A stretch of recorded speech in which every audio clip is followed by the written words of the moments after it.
সাধারণ আপনি ইয়াং জেনারেশনের জেনজি আপনাদের বলে, আপনারা ভাতা চান না কর্মসংস্থান চান? অবভিয়াসলি আমরা জব চাই, ভাতা নিয়ে আপনি কাউন্ট করুন। আমরা একটা নন ভেজিটেরিয়ান সমাজ, আমি একটা ক্লিয়ার হিসেব বোঝাচ্ছি। 1000 টাকায় ভাতায় আপনার 4 দিন চিকেন হলে পুরো মাসটা কি হবে? পুরো মাসটা আপনার খাতা, আপনি যে পড়াশোনাটা করেছেন ওটা পুরো ওয়েস্টে যাচ্ছে। আমি যদি নিজের কথা বলি, আমি ব্যাঙ্গালোরে জব করি, কারণ কি কলকাতায় জব নেই। আমার মতো আরো যারা এখানকার কলেজ থেকে পাস আউট করে সবাই বাইরে জব করছে। ইভেন অ্যাজ এ ওমেন আমি বলছি, আমি বাইরে জব করে সেফ।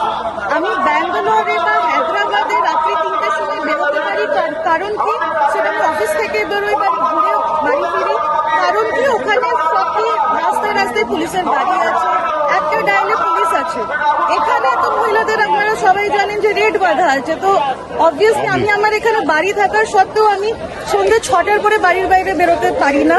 কারণ আগেন আমার সাথে যদি কিছু ঘটনা ঘটে, মুখ্যমন্ত্রী নিজেই জিজ্ঞেস করবেন উনি বাড়ি থেকে কেন বেরিয়েছেন, সকালে কেন বেরোয়নি, সন্ধ্যেতে কেন বেরিয়েছে। তো সন্ধ্যেটাকে ভোর রাত অনেক টাইমিংস করে দিতে পারবে। তো অবভিয়াসলি মানে এখানে চেঞ্জেস তো অনেকই দরকার। এবার আমার রিকোয়েস্ট বেঙ্গলের এডুকেটেড, আনএডুকেটেড, লিটারেট, ইনলিটারেট, ইন্টেলেক্ট সবার থেকে যে ভাতা বা এইসব নিয়ে আলটিমেটলি আপনাদের লাইফ চলবে না। খেটে সবাইকে খেতে হবে, আমাদেরকেও খেটে খেতে হচ্ছে, ওদেরকেও খেটে খেতে হবে।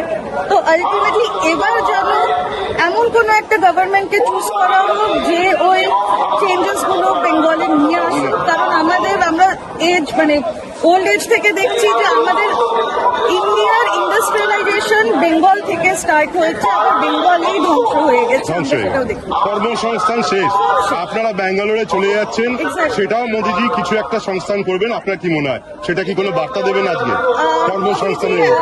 অ্যাজ আমাদের মালদার জেনারেল সেক্রেটারিও বললেন যে মোদিজি অলরেডি অ্যাওয়্যার আছেন যে বেঙ্গলের কি স্থিতি, বেঙ্গল কতটা কোথায় ছিল আর এখন কোথায় আছে। তো মোদিজিকে তো একটাই কথা হলো, প্লিজ সেভ আস। তাছাড়া আর বাংলাকে আপনি বাঁচান, বাংলাকে প্লিজ বাঁচান। আমার লাস্ট প্রশ্ন, আমাদের একটা প্রতিবেশী দেশ এতদিন ভারত বিদ্বেষী ছিল, তাদের প্রয়োজনে ভারত আবার তাকে পেট্রোল ডিজেল পাঠিয়েছে, আপনি এটাকে কি সমর্থন করেন না কি ভাবেন? এটাই ভারতবর্ষ, এটাই প্রধানমন্ত্রী নরেন্দ্র মোদী।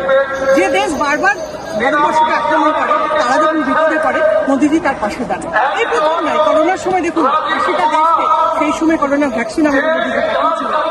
সারা বিশ্বকে এগিয়ে নিয়ে যেতে, সারা বিশ্ব যেন সুরক্ষিত থাকে সেই চেষ্টা আমাদের। শুধু ভারতবর্ষ নয়, সারা বিশ্ব আমাদের বন্ধু, সারা বিশ্ব আমাদের কুটুম, এটাই আমাদের মধ্যে চিন্তাভাবনা। অসংখ্য ধন্যবাদ। শ্রাবণীশ্বর বসাত্তরে সংবাদ ভ্রমণ বিনোদন সারাক্ষণ দেখতে